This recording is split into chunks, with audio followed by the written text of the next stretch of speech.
जय जगन्नाथ।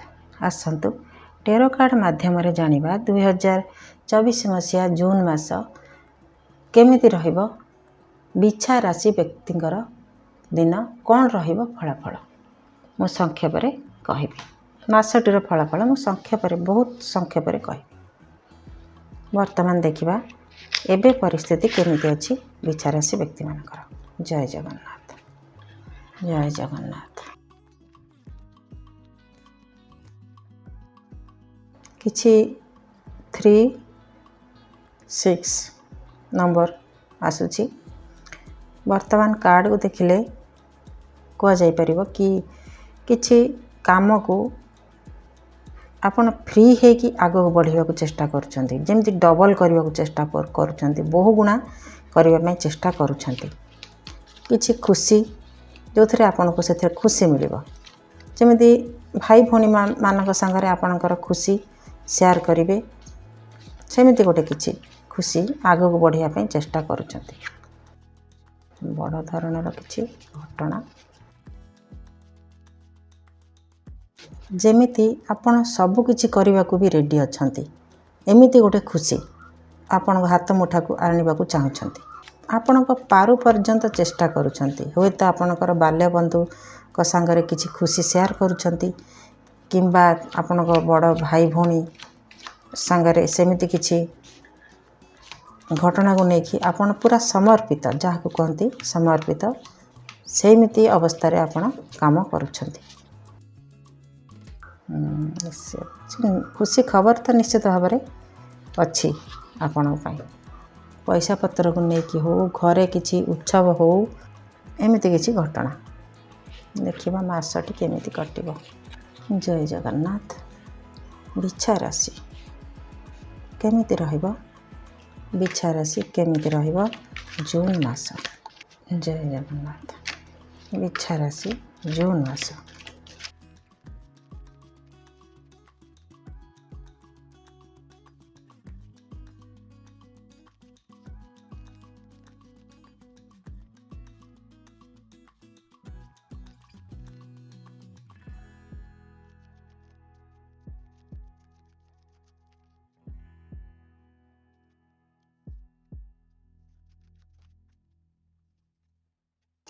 बिछा राशि किसी प्रभावशाली व्यक्ति पाखरु आपण किछि आशा करिवे।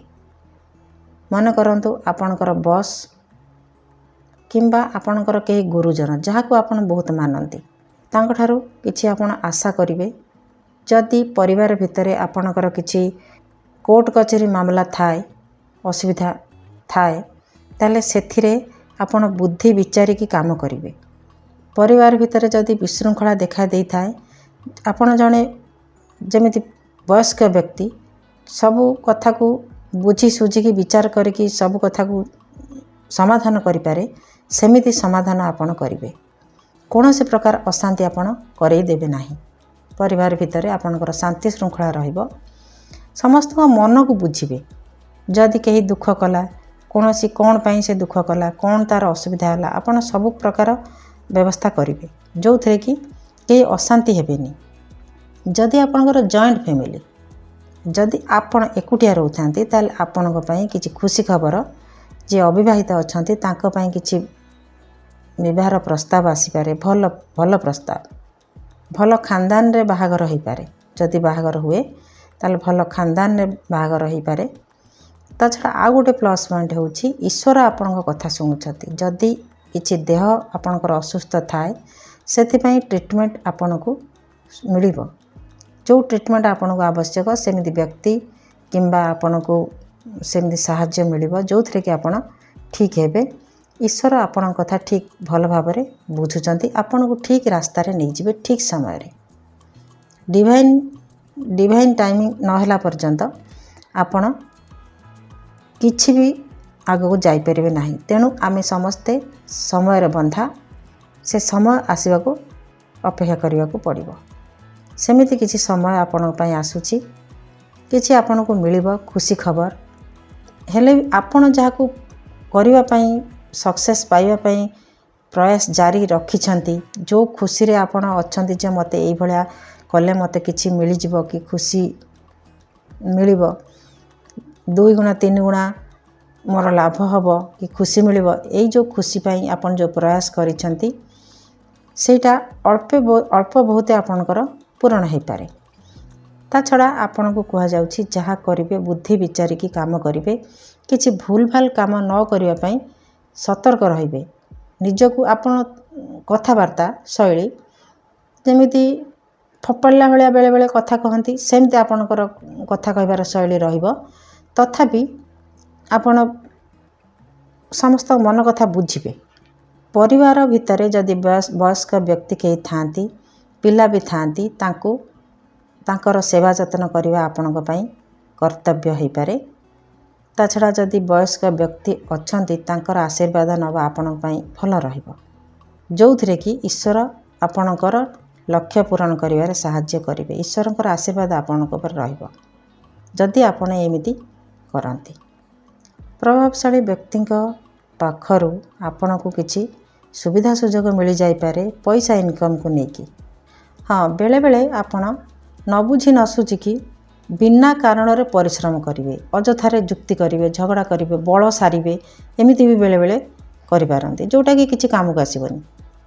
ଅନଲାଇନ୍ରେ ଯଦି କେହି କାମ କରୁଥାନ୍ତି ତାହେଲେ ତାଙ୍କ ପାଇଁ କିଛି ଖୁସି ଖବର, ପଇସା ପତ୍ରକୁ ନେଇକି କିଛି ଖୁସି ଖବର ଆସିପାରେ।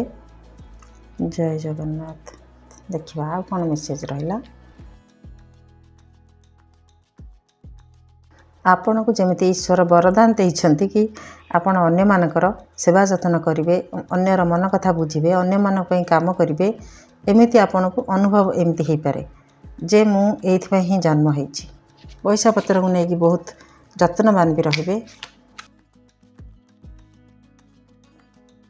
ମାନ ସମ୍ମାନକୁ ଆଖି ଆଗରେ ରଖିକି ଆପଣ ଏସବୁ କରିବା ପାଇଁ ଚିନ୍ତା କରିବେ। ମାନ ସମ୍ମାନ ଯେମିତି ଆପଣଙ୍କର ନଷ୍ଟ ନ ହୁଏ ସେଥିପ୍ରତି ଧ୍ୟାନ ଦେବେ। ପରିବାରକୁ କେବେ ଛୋଟ କରିବାକୁ ଦେବେନି। ବାହାରେ ପରିବାର ପାଇଁ ବହୁତ ଉଚ୍ଚ ଆକାଂକ୍ଷା ରଖିବେ।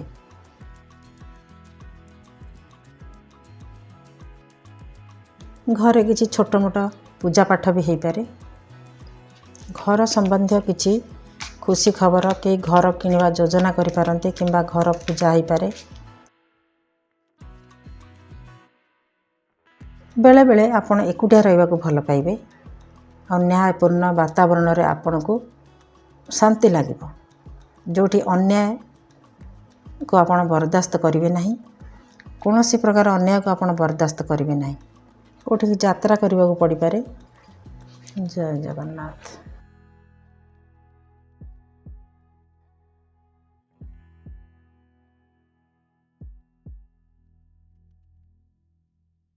କୌଣସି ପ୍ରଭାବଶାଳୀ ବ୍ୟକ୍ତିଙ୍କର ପ୍ରଭାବରେ ଆପଣ କିଛି ଗୋଟେ ବଡ଼ କାମ ଶେଷ କରିବା ପାଇଁ, ସମାପ୍ତ କରିବା ପାଇଁ ଚେଷ୍ଟା କରିବେ।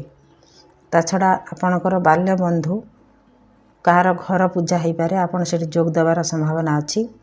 ଯଦି ଆପଣଙ୍କର ସ୍ୱାସ୍ଥ୍ୟ ଅବସ୍ଥା କିଛି ଅସୁବିଧା ଲାଗେ, ସେମିତି ଛୋଟ ମୋଟ, ବଡ଼ ନୁହଁ, ଆପଣ ବିଶ୍ରାମ ନେବା ପାଇଁ ଚାହିଁବେ, ଏକୁଟିଆ ରହିବା ପାଇଁ ଆପଣଙ୍କୁ ଭଲ ଲାଗିବ। ଈଶ୍ୱରଙ୍କୁ ଆପଣ ପ୍ରାର୍ଥନା କରିବେ କିଛି ସମୟ ହେଉ ପଛେ। କିଛି ତରବରିଆ ନିଷ୍ପତ୍ତିରୁ ଆପଣ ଓହରି ଯିବା ଉଚିତ। ନ୍ୟାୟପୂର୍ଣ୍ଣ ବାତାବରଣରେ ରହିବା ପାଇଁ ଆପଣଙ୍କୁ କୁହାଯାଉଛି। କିଛି ଅନ୍ୟାୟ ନ କରିକି କାହା ସାଙ୍ଗରେ କିଛି ଅନିଷ୍ଟ ନ ହେଉ ସେଥିପ୍ରତି ଧ୍ୟାନ ଦେବେ ଆଉ ନିଜ କାମ ନିଜେ କରିବା ପାଇଁ କେହି ଆପଣଙ୍କୁ ବନ୍ଦ କରିପାରିବେ ନାହିଁ।